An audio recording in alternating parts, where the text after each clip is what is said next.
They get all 4 of the books there. If you have your phone, you want to do a Facebook Live here, you can. Sure. We are live. We're live. Back in the studios, DDX Media, right here in the heart of Pigeon Forge at the Red Roof Mall. Now, we're having a open house coming up May 15th, right here at 2828 Parkway Drive. It is Parkway Drive. Parkway something. Suite 21. Guys, great times. Come up, see what the studio looks like. You can see what our studio looks like. Get a super tour, hang out, have some bologna sandwiches. I heard there was going to be some bologna here. Anyway, that's a great thing. But come on down, see Bob and the crew, and we'd love to show you around the studio and show you what it is that we're doing in this crazy world of internet video. Today we have Alex Stokes in the house, and we're going to be talking about his book and his comedy tour very, very soon. But before that, we've got to roll that beautiful bean footage. Bob?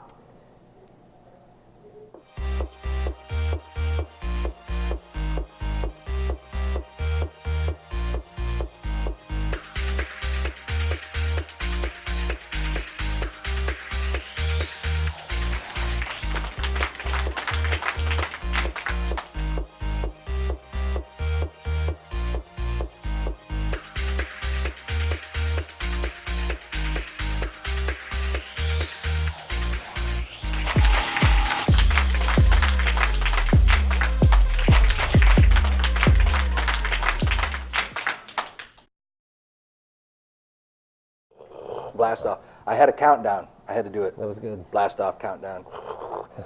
Guys, like I said earlier, we got Alex Stokes in the house. I don't even know which camera I'm looking at. Thanks so much for being here. Alex, you've got a camera right there. That's then there's a camera. Then there's a camera. Then there's a camera. We are a studio full of cameras, let me tell you. Cameras. Yeah. We got a lot of cameras, man. We want to catch all the action. Yeah. Because it's important. It is Especially that you're in the building. It is, yeah. I could tell. As soon as I walked in, everything changed. It's a different world in here. It is. It is Looks lights. good. I like it. You know, thousands of people in the audience out There here. are. They're so quiet. They are very quiet. Very quiet. Thank you for being such a great audience, everybody. Thank you. Thank you. We love you. We'll give you a gift later. Yeah. Well, Alex, thanks for coming today, man. Thanks for having me. We've been friends on Facebook for a while. Yeah. And we actually ran into each other at the Rossini Festival Yeah. a couple weeks ago, which was good times. That was fun. And found out that you have a book. It's a true story. It's mostly true. Mostly true, yeah. Mostly true. Children's book. It's called The City Bear in the Smokies. Is that right? Yeah, that's what it's called. Well, tell us about that book. Yeah, well, what happened is last year, probably about 6 months ago, we have a parking lot in the middle of Gatlinburg, and I was walking through one night, and it was kind of dark, and I was texting my wife. It was like 10:30 at night, and some lady from out of nowhere just starts yelling, "Hey, sir, there's a giant bear like right behind you." And I was like, "What?" So I turned around, and he's about 5 feet behind me, about 300-pound bear. And the bear's just looking at me, and I'm just looking at it. And the lady's like, just act big. You'll be fine. I was like, this is as big as I get. And I'm like sticking my stomach out. Nothing worked. So in our parking lot, we already have a groundhog, this huge groundhog. We've got 3 cats, and then this possum that comes every day. And so the bear starts coming every single night at 10:30, and I was sitting there one night looking, and I was like, this looks like a children's book. And so I started posting stuff on Facebook. Next thing you know, I hired this girl, Madeline Baggett. She's a very talented young artist in Gatlinburg. She did all the artwork, and I basically just told the story of Jeff the bear. And you know, what happened was he was getting into the dumpster because they were leaving it open, and this dumpster was shared by I won't say their names, but a donut shop and a seafood restaurant. So, I mean, why wouldn't you, if you're a bear, why wouldn't you come to this dumpster every single night? And then people start throwing things at it, and, you know, it kind of made me mad. I was like, well, I'm going to write a book to kind of some bear conservation stuff, even if it's a children's book. And so I've done a lot of that, linked it to my website. But yeah, so it's the story of Jeff and how he gets lost from his family in the mountains, finds himself living in the city in Gatlinburg, and there's an actual little cave in our parking lot where he was sleeping. Oh wow!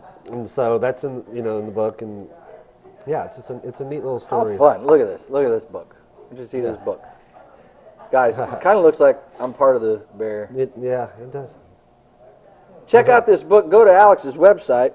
It's comedianalexstokes.com. Is that right? Yeah, it's really complicated. Yeah, it's very complicated, especially if you can't spell. But look it up. comedianalexstokes.com, and you get this book. It's really great, and it rhymes. You know, It does right. Yeah. It's like a Dr. Who knew Seuss I could book. do that? Yeah. It is. It's pretty cool. It's like I am like Dr. Seuss. Coach. Guys, great book. Get it for your kids. You'll be glad that you did. Yeah. And Jeff's also a comedian. I mean, Jeff, the bear. Jeff, he is a funny bear. The bear's a funny bear. Alex is also a comedian, and he has quite a few things he's been doing for quite some time, teaches some classes and things. Tell us about the story of Alex Stokes and how this all came to fruition. Well, it started about 8 years ago. I was a stockbroker for 14 years and went through a divorce, found myself as a single dad one day. It was me and my two boys, and I was kind of moping around, didn't know what I was supposed to do with myself. So I saw an ad for an open mic at Side Splitters Comedy Club. I don't know if you remember that in Knoxville. Yes.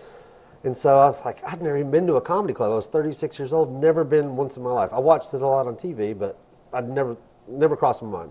So I go to this open mic, I watch it, and they have like 15, 20 people up there doing 6 minutes, and I was just totally fascinated. And so when I was walking out that night, they were like, hey, if anybody else wants to sign up in the audience for next week, please do. And I didn't, because I was like, I'm not doing that. Well, I go home and I can't sleep. I'm like, I think I could try this. So I shoot an email to him. I was like, hey, I think I'd like to do it next week. I go back the next week. I park, throw up in the parking lot a couple times, drive off, go to the Cracker Barrel next door, and I'm just sitting there going, this is the dumbest thing I've ever done in my life. End up going back. They take you into the big room, and they're like, you've got 6 minutes, say whatever you want to, just do not go over the time or we will play Britney Spears on you, and then you can never come back. And I was like, okay, I got this. So I get up there, I'm just doing my thing, I'm not even hearing the crowd, and then Britney Spears starts playing. I don't even hear that. They literally had to come up on the stage and like, all right, you have to leave now. And I was like, well, I tried it, I'm walking out, and the owner, she's like, okay, I know that we played Britney Spears, but you were actually really good. We want you to come back. And that's how it started. I never stopped. And within a year, I headlined a theater. Oh, wow. Which they told you, they're like 8 years before you really get to headline. Well, I was stupid, and I was like, well, I'm going to headline my own theater. And I did it here in Sevierville, invited all my friends and at the Rocky Top Theater over there, and I did terrible for a whole hour. I didn't do terrible for 6 minutes. This was a whole hour of terrible. And so, no Britney Spears though. no Britney Spears. No, this was my show. So, and then after that, I teamed up with two other guys, and we formed the Midlife Crisis Comics. Toured to L.A. and New York, and we drove all the way to L.A. for 3 minutes on stage at the Comedy Store. Wow, worth it though. It was totally worth it. Yeah. So, yeah, and then I got lucky. A couple years after that, I met my wonderful wife Jenny, which you got to meet. Yeah, I at did. the I met her. She's Rossini pretty Festival. awesome. Yeah, she's amazing. You got to be funny because she's beautiful. Yeah, I know. That's what everybody says. Yeah. She's one of my best supporters. She comes to like all my shows, and it's good. But she does critique everything, so that part's a little hard. But yeah, so I met her, and then started writing these books. And the first one was Messing with Tourists, and Messing with Tourists. Yeah. We got to see where's the book. Yeah, those are conversations I had. Messing with Tourists, folks. Yeah. Look how handsome he is right there. That good book. When that book came out, that was my Tim Tebow phase. It definitely, you look like Tim Tebow. Yeah. But Tim Tebow right here. A few months after that came out, I went from Tim Tebow to Tim Tebow's, like, if he had an out-of-shape brother. And then it went to Alec Baldwin. Then it went to an out-of-shape Alec Baldwin, which I thought was the same as the regular Alec Baldwin. And then I was a lead singer of Rascal Flatts, and that's when I went on a diet. So you said that was like, I'm done. I got to go back to Tebow. I'm trying to get back to like Tebow's cousin right now. Yeah. I think you can do it, man. Somewhere I think you can do it. Yeah. But yeah, so then Gatlinburg, we get questions like, "Hey man, what time they let the bears out, and who turns on the fog in the mountains?" And so Jenny and I were sitting there one day, and she's like, "You ought to just make something up and see how it goes." So I just started making stuff up, and they would turn into these long conversations. And then I started putting them on Facebook, and then I had comedians in California and New York were like, "Hey, you should make a book about that." And so that's where it came from. That's where it came from. Yeah.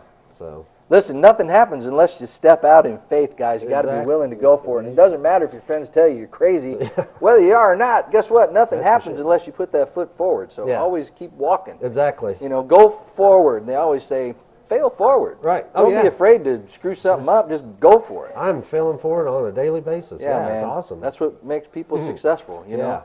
You know, nobody's lost more money in the stock market than Mr. Buffett. Yeah. But he's also one of the most wealthy men on the planet because he continues to fail forward. Exactly. That's the truth, man. Yeah, it is. Now, you've got some classes. You actually, tell us about the classes, because we've got a couple minutes left, but tell us about the classes. Last summer, I was sitting around and talking to a friend. He's like, you know, you really are good with people. You should teach stand-up comedy. Well, so I approached the University of Tennessee there in Knoxville, and I was like, do you guys have any comedy classes? They're like, no. And I said, well, can I teach one? And so I had to propose this. Whoop.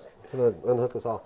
I had to go through all these proposals, and I told them what I wanted to do. And basically, it's called a stand-up comedy, a crash course. And it's a 6-week class, 1 night a week, every Tuesday night for 6 weeks, 2 hours. The first 5 classes, I kind of teach you about how to write a joke, like where do you get material from. And then the next couple classes are how do you get on stage and perform and put it all together. And then the last class, you actually have to perform in front of a live audience downtown Knoxville at a bar of my choosing. Oh, wow. The first class, they said, well, expect maybe 5 or 6 people. We had 19 sign up. And so I had 19 people in a bar performing for the first time ever. And most of them don't even want to be comedians. Some of them are just want to be better speakers at work. Some of them just want to write funnier material for whatever. I've got a guy in my class right now, my new class that just started last week. He's a mechanic, and he goes, well, I just kind of want to make people laugh while I'm fixing their car more. And I was like, that's good enough for me. So it's an interesting mix, but I had an 84-year-old retired preacher in my last class and 4 other really dirty young comedians, and we go to this bar to do the final show, and he blows them away. Doing jokes about mall walking and outhouses. That was it, the whole set, and everybody was like, it was hilarious. But yeah, it's a lot of fun. And then in the fall, UT's actually asked me to teach a second class, and so it's going to be the reverse. It's 1 night in the classroom and then 5 performances. So it's called stand-up comedy, the open mic circuit. So it's going to be super cool. It's going to be fun. And then you have something going on, Gatlinburg Comedy Tour. What's that all about? Yeah, Gatlinburg Comedy Tours. I started that in 2016. It's a 90-minute walking tour up and down the strip, and I make people laugh. We do some sampling at the wineries or moonshine. I tell them how all the attractions work. Just fun stuff. We laugh. I usually lose half my people, so if I have 20 people, I usually don't make it back with 10. I had one of my tours, a guy was like, hey, I'm getting a belt made at this store. Y'all gonna wait on me? I was like, no, we're not waiting on you. So we just left that guy, and then I lose a lot of people at the distillery. So. Oh, we've got to have some fun with that. Oh, yeah. I'll have to have I'd a camera have on the you. street with you, man. Oh. We'll make a street show. Nice. I'll have my cameras out. Oh, yeah. We'll figure something out. We should do that. So we'll make that happen. Yeah. Well, man, Alex, thank you so much again. Appreciate Make you. sure that you check him out.